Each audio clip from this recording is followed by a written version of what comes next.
Welcome to the NBAV podcast.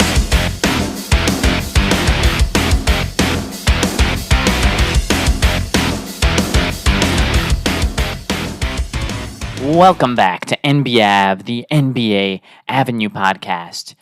We are continuing our NBA Summer League series where we go through one team in each episode. Maybe if we have some that aren't too action-packed, we'll cram two into one episodes, two teams into one.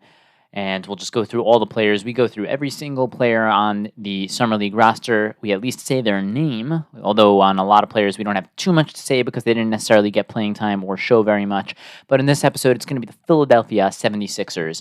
And when you talk about Philly, you're talking about a team that has a drastically new look, bringing in Paul George and making a whole bunch of other moves, bringing in Martin from the Heat, amongst many others. And, of course, there are two big dogs. They brought back the second big dog, which is Tyrese Maxey, to accompany the first big dog, which is Joel Embiid.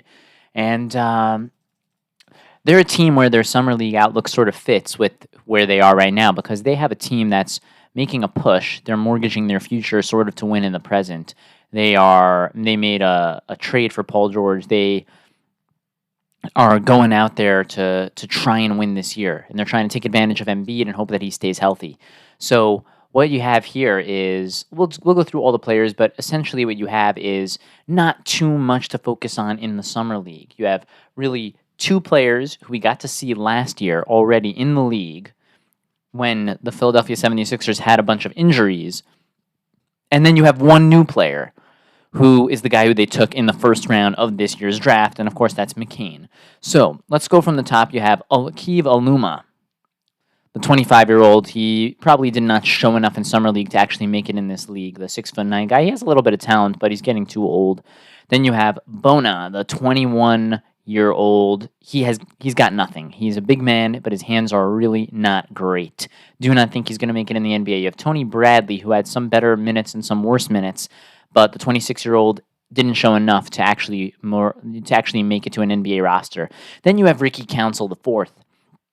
Ricky Council has two things which are really great about his game. He has what he can do in transition, going to the bucket. He has the acrobatic, the aerial, nice highlight-looking dunks, and he's strong going there in the fast break. And then he also has the ability to get really hot from three. Those two things together make a pretty interesting offensive player. The question is, can he carve out a role for himself in the league? And it's certainly concerning when a lot of his scoring does come in garbage time, but he has the talent. The talent is there. The question is, can he carve himself a role? The problem for some guys is when you have a lot of talent, your issue isn't, do you know how to score? Your issue isn't, do you know how to score on the break? Your issue is, you're too good to just play a role, so you don't want to play a role. You want to have more of an expanded place on the team, but that isn't going to be available because you're not quite good enough for that. And that, I think, might be Ricky Council's problem ultimately in the NBA. It's, can he fit a role, or is he going to be too fluid to the point where he's not going to quite fit in anywhere because he's not going to get enough shots. But he's too good to get too few shots, and that's going to be the tough part for Ricky Council. Then you have Darius Days. I don't recall him getting any playing time. You have Jeff Doughton. He's the other guy. I actually saw both of these guys play in person last season in a game with the Phoenix Suns against the 76ers, and they were both pretty good. Ricky Council was really good. He came in late in the game and blew everyone away. Jeff Doughton, he was solid. He's a finesse man. He's the finesse guy, and he can score. The question is, Jeff Doughton was actually playing alongside McCain, and McCain got more of the minutes early, then it went back into Doughton's favor, and then they kind of split it, and then they actually got to play alongside each other in their final game, and they both look good. The question is Jeff Doughton going to get time to play as the backup point guard, or is that automatically going to go to McCain? If you had to say who's the better player right now, maybe right now it's Doughton. But Doughton's the 27-year-old. McCain is the 20-year-old from Duke. Now, we'll get to McCain in just a second. Justin Edwards had some good moments. Max Fiedler, don't remember anything of him. R.J. Hampton did not look good in the slightest. David Jones didn't get too much playing time. David Jones, I wrote number 18. He's a guy who kind of blends in at times, but he's a player. David Jones is a player. He can play. He knows how to not turn the ball over too much, but nothing stands out.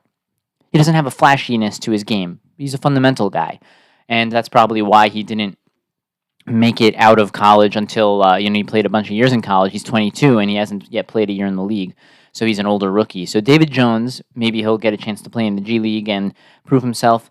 You have Romeo Langford, didn't get any time. You have Jared McCain. He's the interesting guy. He's their draft pick, and he showed some good things. I think his problem is he's not scary. McCain has a lot of skill. He also has some finesse. He has some craftiness, which is good. But he doesn't quite have the Colin Sexton dog in him. He doesn't have that Kobe White in him. But he's pretty good, and he's going to have the opportunity to show it. I think that what you take solace in, if you're on the team that's going against him, if you're on the opposing team, is you are not scared of Jared McCain. He'll be there, and he has the ability to beat you, but he doesn't frighten you. If you're taking him, if you're defending him, he doesn't frighten you compared to a lot of the other point guards in the league. But we'll see. He should get some backup point guard time over there in Philly behind Tyrese Maxey. Then you have Judah Mintz. He showed small flashes. Ultimately didn't show enough of them. Then you have Aminu Mohammed. Don't remember much of him. Justin Powell. Don't remember much of him. Jalen Sims. Don't remember much of him. And Jordan Tucker. All of these guys didn't get too much of a run. For the most part, the guys that you want to focus on this team, it's, like I said at the beginning, it's three guys. It's going to be McCain, who was their first-round draft pick. It's going to be Jeff Doughton, who got to play last season. And it's going to be Ricky Council as well, who got to play last season. Those are really the guys who you want to take note of. Now, who's the best? I guess you got to say Ricky Council maybe is the best. He's the most talented. Second, probably Doughton.